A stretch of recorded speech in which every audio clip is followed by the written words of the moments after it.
What's up guys, and welcome to Rivington Part 2. This is Rivington Forest, and we're now going to take a walk down a path that is commonly known as the suicide path, because unfortunately lots of people have made their way into this part of the woods to take their lives, and we're going to deal with this subject in a very sensitive manner. We're not going to name the names of any of the people, and on our way down the path there are various benches with people's names attached and trees with people's names and ages attached. So what we're going to do is we're going to run the spirit equipment and see if any names come forward, and we're going to ask those people, are they trapped here, are they stuck, do they need help to cross over, do they need some spiritual rest. So we're not going to look for people that have took their lives and bringing them back. If people are still lingering in this area and need our help, that is what we are going to do. So because many people have lost loved ones in this manner, and many people have been there themselves, have wanted to take their own lives in the past. So we're going to walk down the suicide path towards where the benches and trees associated with the different various stories, and I'm going to say a prayer for those people on the way down, and then as we walk through the area we'll see if anything comes up significant on our spirit talker apps, and try and communicate with anybody who may be lost. Okay, so let's take a walk into the woods. I'm going to run the house box. Okay, so there is a lake back there, really big lake where you can go bolting on there in summer and everything, and they've got the monkey high wire, zip wire thing here as well. One of the things that did happen when we were down here filming one time, we were sat on one of the benches and we didn't realise that it actually belonged to somebody, who had took their life, and a lady was coming down with two dogs, and the dogs wouldn't walk by, the dogs froze and were growling at something that they couldn't see, and the lady was like, I don't know why those dogs won't go down this path. And it was only when the lady went the opposite direction with the dogs that me and Andy looked around and said, you know what, there's a bench here and there's a tree with people's names where suicides have took place. Perhaps the dogs were picking that up. So we're going to go back to that area with the equipment and see now if we can still get those people to come back through. If I remember rightly, didn't we pick up a mist? There was a mist, on your phone. Oh, I think it was, this is going back a number of years, but we did pick up a mist. We did pick up a mist on this way, and we've done things before. We've got quite a lot of interesting things, but like you said, we're not. It's a very active area, but you've got to be sensitive over the things, and I want to be asking people why they're still here, what happens to them, or like that. Perhaps they just can't cross over. Well, it's tragic. It's another case, isn't it? Like I was saying the other week about people don't seem to cross over when it's tragic circumstances, and for a lot of people, they still, even nowadays, people feel as though suicide is a wrong way to end your life, and I suppose it's how you look at it. Yeah. Andy and I are both mental health aiders, and we're very big on suicide prevention, and we've done a lot of courses on suicide prevention and stuff, and I always advise people, if they're feeling it that way in their minds, to reach out for help, to contact the Samaritans or contact some other helpline that you have, or your local church, or whatever you believe in, the head of your local faith place of prayer and worship, and reach out for help. Don't struggle on your own with it, because it is a really seriously difficult time, and I think if you can just help out, reach out, someone will be there to help you. Yeah. In Britain we have the Samaritans, which is 24/7, and I recommend, before we do this, anybody who knows someone who is going through these suicidal feelings, and people who have been there themselves, to please reach out and try and get some help before you do something that would affect a lot of people's lives. Try this, and if Yeah, so now we'll take a walk along. Which path? One path, two paths, there's three paths. Which one do you want to do? This is the one with the benches there. Right. So that one's down to the lake. That one's down to the zip wire. Yeah. And this one's down to the benches. Right. Okay. So it's all it's like Blair Witch around here, especially at night. It is though, isn't it? You can come here at night and you're like, well, we pretty much know most of it, but there's still paths and that even we will get lost going down the wrong one and stuff. Searching shovel. Shovel. We did see two people digging, didn't we, right on the tops one night? That was weird, that. Me and Andy. We'd gone up further up Winter Hill, which is just back there, yeah, and we'd gone for a walk up. It was about 9 o'clock at night, and we were walking up to the Rivington Pike, and there were two people with a shovel digging, and they were like, evening, and we were like, evening? They were thinking, why are they shoveling earth at this time of night? And is it a grave? Yeah. What are they doing here? Yeah. I hope it's not them people, but they're in the wrong part anyway, because there's lots of walking trails around here, guys, like flat ones and hilly ones.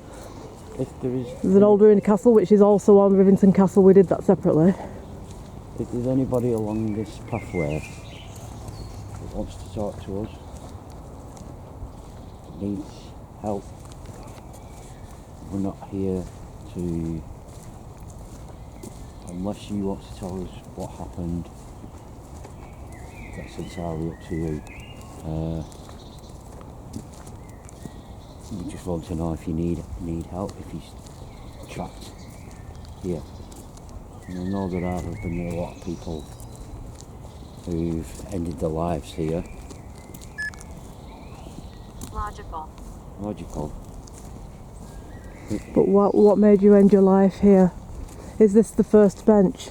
There's a name on the bench. Now, obviously, we're not going to mention names. But the benches have been placed where the people were found. So these trees were actually used as suicide trees. A lot of these trees down here have been used for the same, purpose. So it's a very haunted area. Yeah. But we need to deal with this very sensitively. If you get any names through there, just compare with the names on the benches. They've actually been moved, them names, so maybe they've done a separate burial for those people now. I think one is further down. Okay, but there were names on that bench, so perhaps that's an older...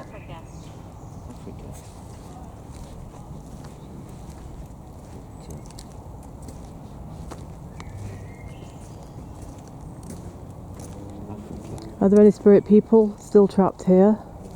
Did you take your life in this area, this popular area where people seem to come to? Have you got a message for your family or friends?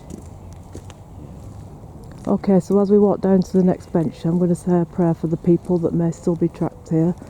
And a message for your family or friends? So we'll say, Our Father, who art in heaven, hallowed be thy name.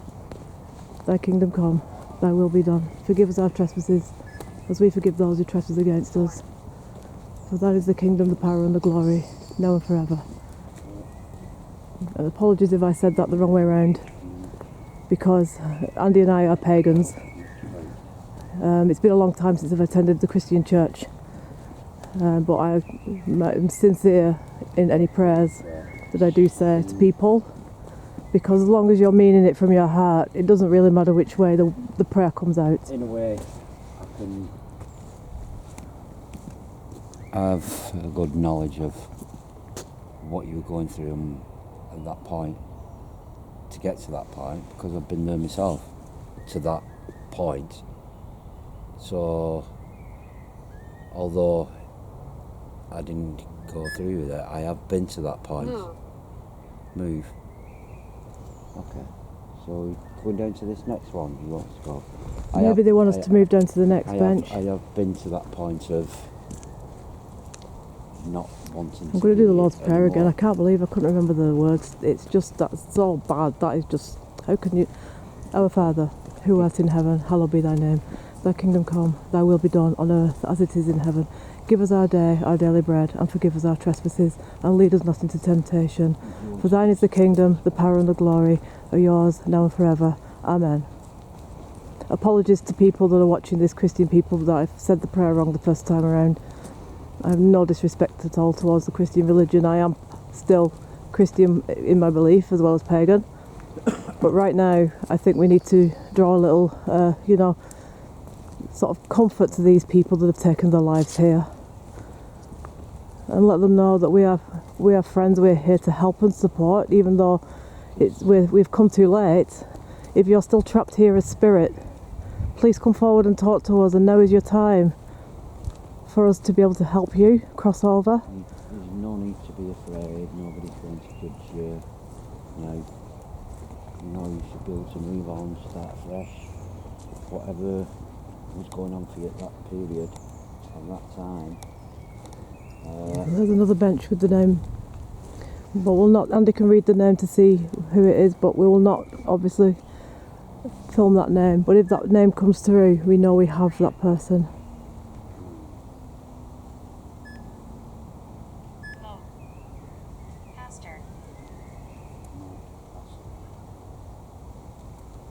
What messages did you get?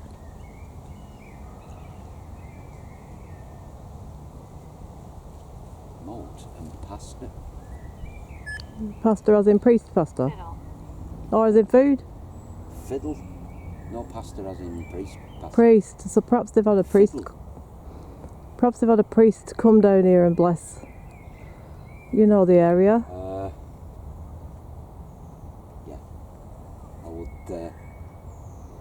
I would looking at that.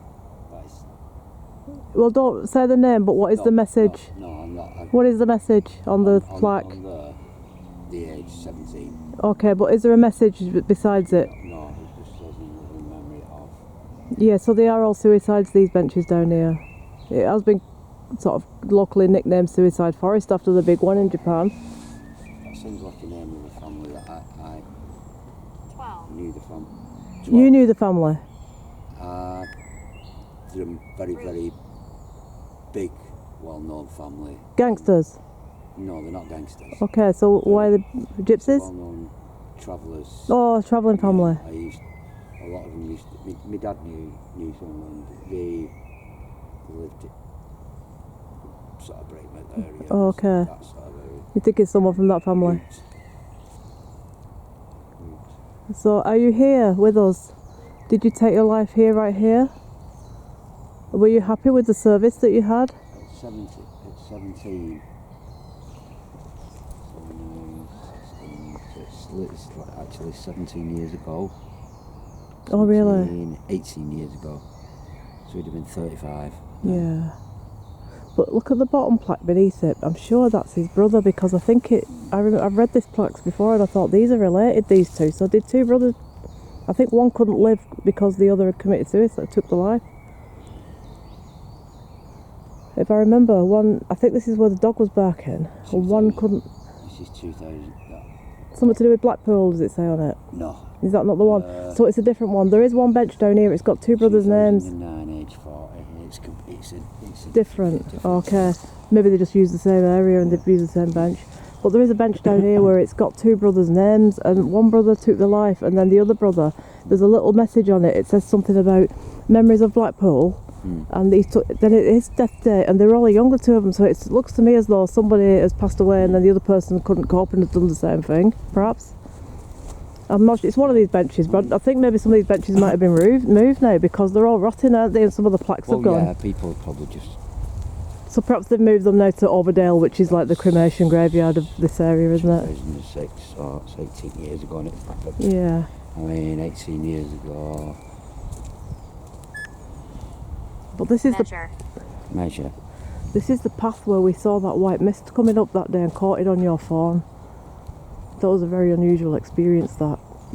And it was actually a Saturday morning of all times too. It wasn't a dark night or anything. Yeah. Just be aware there's some people walking down behind us, so don't freak them out with that. Let's just have a leisurely stroll down and then we'll turn around and come back and maybe use the next. Alright. Shy. That was a man's. What did it say? Shy. As in shy, quiet shy. Yeah, but that was a man's voice. Maybe they're too frightened to come forward. Shy. Maybe they're afraid. Don't be afraid of us. Putting it politely, this, if you were going to end your life. You're looking at the trees. Help us talk. Yeah, we are going to help you to talk. We'll help you. Well, since there's people coming, do you want to move down here a little bit and then we'll carry on down the path. Let's just stop with this one right now, because if this person's just said shy and help us talk, so that sounds like someone's struggling to tell us what they want to say. So let's just head amongst this clearing here. There's a group of us. A group. So perhaps they congregate then. Maybe they even meet up, all the people that have took their lives here. Maybe they've just decided to, we're all together, we're all in the same area, we've all done the same thing. Let's just... I don't know, I mean... Just come over this side because there's people coming. I don't want to get them on camera. I'm looking at... Try to feel. I will try to feel. You tell us how you were feeling that night. What was that like for you that night alone down here? What were you feeling and thinking then? You can share it with us now. I mean... Only people who've been at that point know what it's like. I know what that's like. Yeah. I know what that's like to get into that point. Luckily, I'm still here.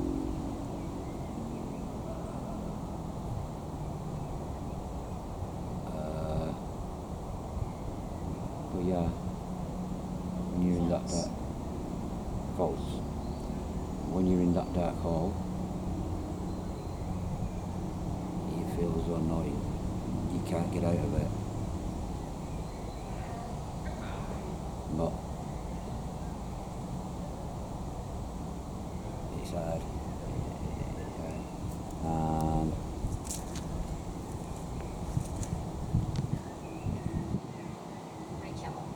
Michelle. That might be a name of someone. But it seems to be more young men that take their lives. I think for women it tends to be more drug overdoses and that kind of thing. I think actual hanging from trees, it tends to be younger men that do kind of go for that kind of choice. Women is more... It's more of... They do it as a cry for help. And it's unintentional. They don't mean to. It's just... It's a cry... I mean, I don't know, I'm not no expert. Tarot. A tarot card? Yeah. Oh God, my tarot cards are at home. Yeah. Well, do you know what we need to do then? When we do a dark vigil up here, we bring the tarot cards down here. Yeah, but I think... I don't know whether anybody's done this, but men tend to just go into during the normal day, and they get on as though everything's going on, and then when they're away from people they know, they're in that black hole, and that's it, and they just go and do and end their lives. Yeah. Whereas women tend to, like you said, more overdose, and sometimes an overdose that wasn't meant to.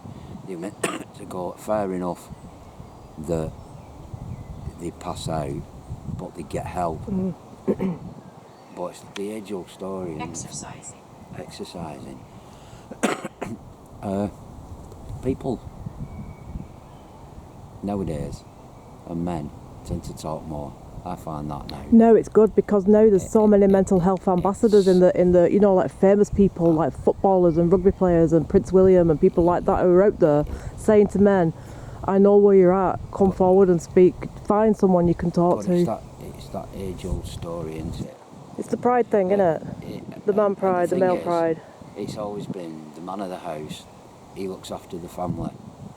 If the man's having problems, he doesn't tell the family because he's supposed to be the one who's looking after them. So that's how a lot of people have looked at it, that you've got to deal with these things. And it's a shame that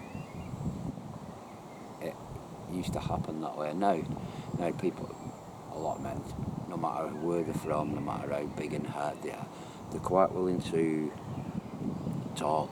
Yeah, definitely. You know, people are more open to it now, aren't they? Nothing. It's touched on a lot of people's lives. I think people used to say, oh, you're weak and this, that, and the if you do this, that. But it's not now. I think to be able to come out and say, look, I'm struggling, I'm absolutely at the end, and I'm struggling. And I think that shows a sign of strength. Yeah, it does if a person can talk about it. Strength, and yeah, it's. Rest in peace. Oh, yeah, yes. Please rest in peace. If you're still here, I hope you are resting in peace now. I hope you've gone to a better place and things are different for you. You know what I on a hook. You need to move on. You need to go to that light. Move on. See family, friends, meet up. The number 2. The number 2. I don't know. It doesn't mean anything. Do you want to carry on down this path? Because there's further. Well, there used to be quite a few benches, but they appear to have moved some of them. So perhaps they've. It might be because They might have. Well, unless they've taken them away and they're going to put new ones back, maybe. And stuff like that. They might have moved them some. They might have put them somewhere more. Moving away. Oh, moving away. Oh, sorry. It seems to be this particular bench then, doesn't it? Do you want to go back to this place then? There could have been a bench here, you know. And that tree that you were talking about there. We got the messages when we got to that tree that you pointed out. I'm putting this in the most respectful way I come on. But you look Bring at it. Bring it. I will bring it. But if you were going to end your life, right? Obviously, people plan these things meticulously. I mean, 1910s. 1910s. And maybe people have gone back that far for suicide in this region. Yeah, but your last memory of this earth is going to be this view, and Let's go down and film the view. putting it. But think about it though, that just said 1910. What if people have been coming down here that length of time? It was in hell. Is that what Did that say hell? Yeah, is that what it felt like? Hell. We can get down to that other path from here, to be fair. The place you were felt like hell. And there was no way out. Is that what you're trying to say? The place where you found yourself was like hell. And the only way out was this. But I can understand that if this was going to be your last view, I can understand your last vision of this earth. Order. I think with this place is it's out of the way, innit? And there's lots and lots of space, trees, woods. You're probably not going to get found. Like, no one's going to come along and find you and stop you from doing it. Okay, fair enough. That's why I think people pick this area, because it's vast, and if you want to do something, no one's going to come along and catch you and stop you. You can just go on and you carry out your plan. Especially at night. Especially at night. And the people who get stopped are doing it. My opinion. This is just my opinion.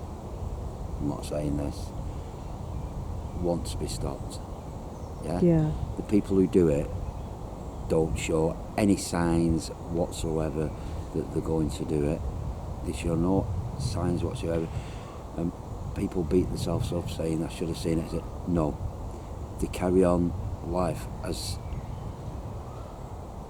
though they always have. They're the same person when you meet them, but they know exactly when, where and how they're going to end their lives. Yeah.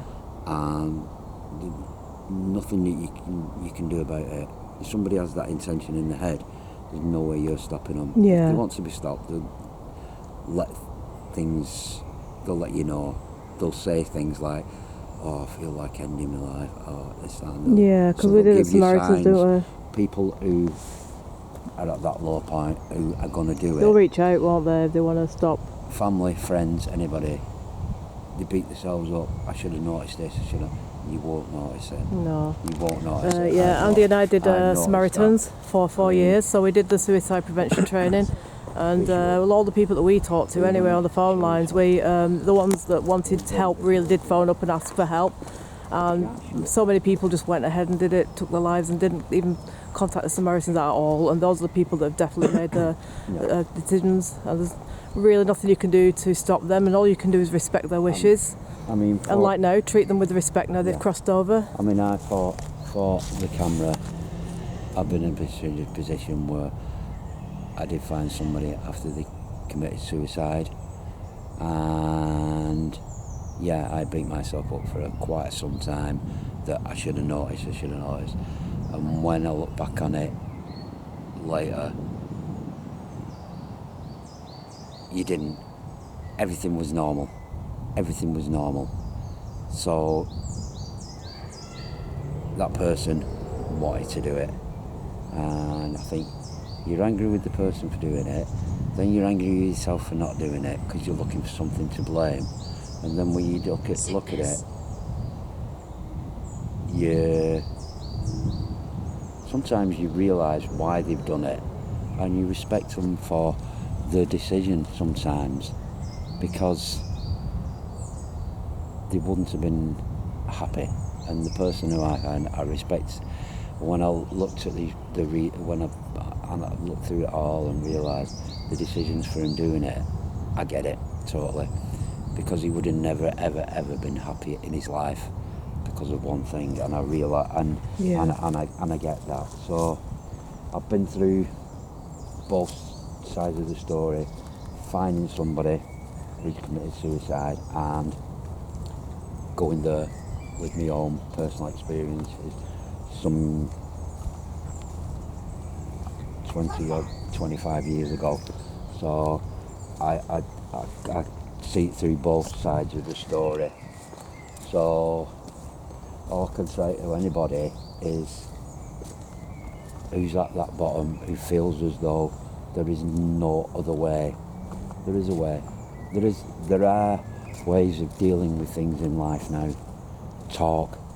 Even if it's walking down here, sitting on a bench with a total stranger and chatting, and you never know what that person, but talk. And that's all I can say, talk. And you may think that's a load of rubbish, talking won't help you. It's amazing places you can go to, things people can do, people can help you, it's amazing what can be done. You don't have to get to a point of no return. You don't now. There's nothing wrong with asking for help. Lewis. That's my spirit guide, Lewis. Are you with us, Lou? Come along with... Yeah, he's with us. Lou, come along with us while we're... Getting quite a few names here. Yeah, we are, aren't we? Joshua, Sickness, Fluffy. We had Joshua before at the top, the barn at the top. Joshua, Sickness, Fluffy. Now that could have been what somebody called somebody. Maybe, could or have a been dog. His favourite pet. Yeah. Benjamin, Seeker. See, some of these could have been names on the benches that are not here anymore. Julia, Lewis. See, they've had occasion. River, yeah, River. But they've had occasion. I mean, they've had one incident where I think it was somebody who was horse riding and hit a tree. Was that here or was it Barrow Bridge? I think it was Barrow Bridge. Was it here? Yeah. Barrow Bridge, where we did the haunted miners steps. We want you. We want you. You want us. Do you think we can help you? We can help you to cross over if you're still trapped here in this place. If you need help, say help through here. Speak through this. Or that's look very quiet here. Yeah. So just to give you some more bits of information, Andy was a drug and alcohol counsellor, and he did Samaritans helplines for 4 years, and I did the mental health side, and I also did Samaritans for 4 years. So we've done a lot of training in suicide prevention, as Andy has just said. We encourage people to talk, use the helplines that are available, and find anybody that will listen. If you have to go to your local priest or your local, mosque or synagogue or temple or whatever, no matter how you feel about, you shouldn't be talking about it really today, you should. And if you can just reach out to that one person and get some help and support, you can get through it. So many people have got through it. And, we're very supportive of anybody who's mentally in this state where they want to end their lives. We're all about, helping people and, trying our best to get this suicide prevention and mental health message out to the world, that you're not alone, and you must seek help any way that you can. I'm going to try an EVP and see if we get anything on that, because sometimes I think if there's sort of more recent spirits, they might be more likely to talk, because they won't be as afraid of equipment and stuff like that. No, they might be attracted to the devices with them being new and but stuff. they'll understand what these things are for. Yeah, they will. So they will use them. So do a quick EVP. Okay.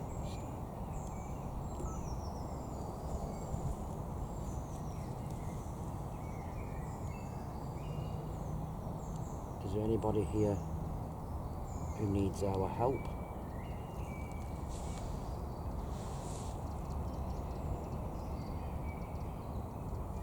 Anybody who needs any help moving on?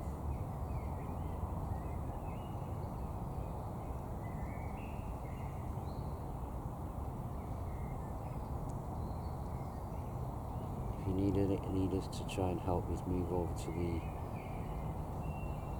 other side of the life, can you say help to this recorder?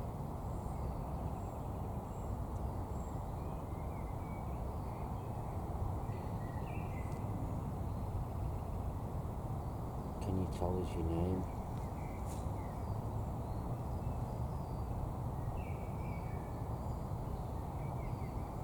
How many people are here?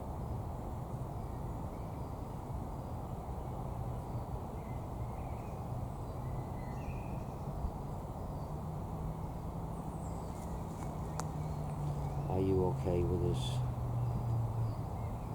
talking to you?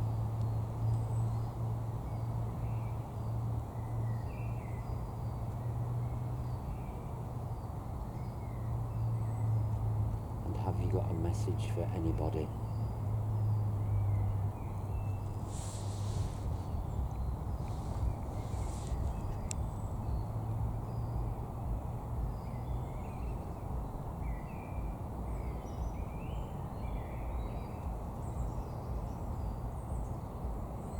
If you need our help, just let us know by saying something into this device.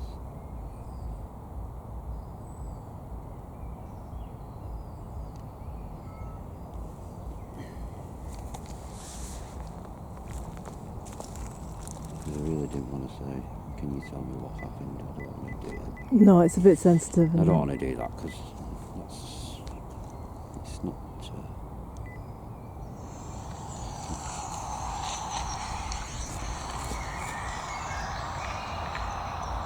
Is there anybody here who needs our help?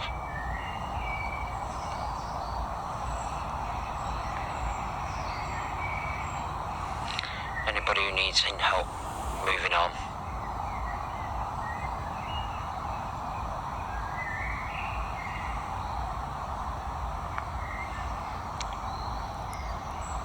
If you need us to try and help us move over to the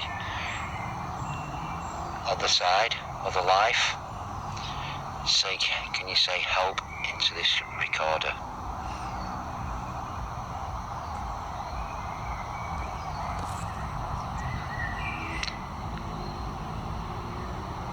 Can you tell us your name?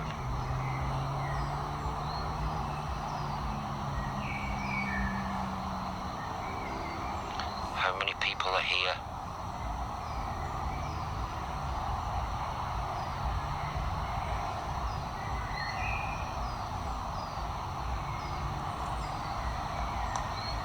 Are you okay with us talking to you?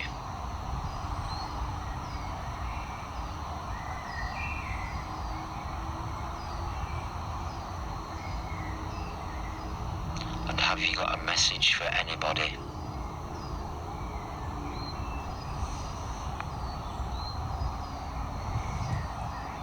Get a couple of whispers, low whispers. I heard that. I heard two. I heard where you said, do you need help? Have you got a message? There's people coming down, by the way.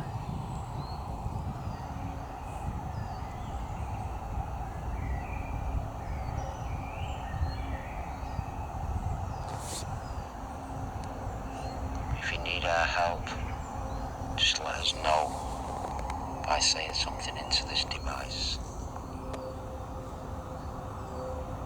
I'm sure I hear help. Whisper.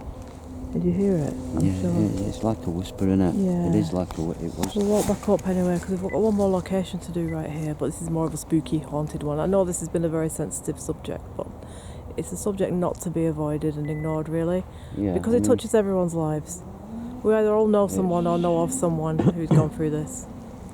Yes. So let's walk back up this path and finish off the rest of the area, and then we'll head off to do a little spooky 30-minute ghost investigation before we leave.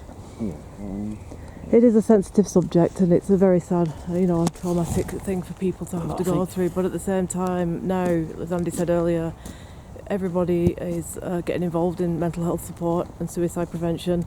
Even people like Prince William, very, very high up people in our country, is an ambassador for mental health. And we need to listen to those people who have a lot of, a lot of people who know them and listen to them and watch what they say, the programmes that they're on and stuff. The messages that they're sending out. We have, what are the footballers and the rugby players, Andy, that do the mental health? Yeah, I mean, there's lots now. I mean, there's quite a few in there now. Quite a lot who, I mean, but...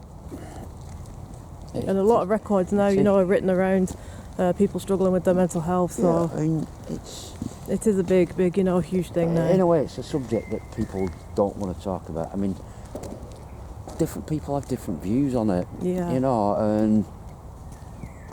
That's their view, but then there are people who say, oh well, it's this, that and the other, and I think, well, those people who do that and who criticise people who have ended their lives, then you've never had a problem in your life.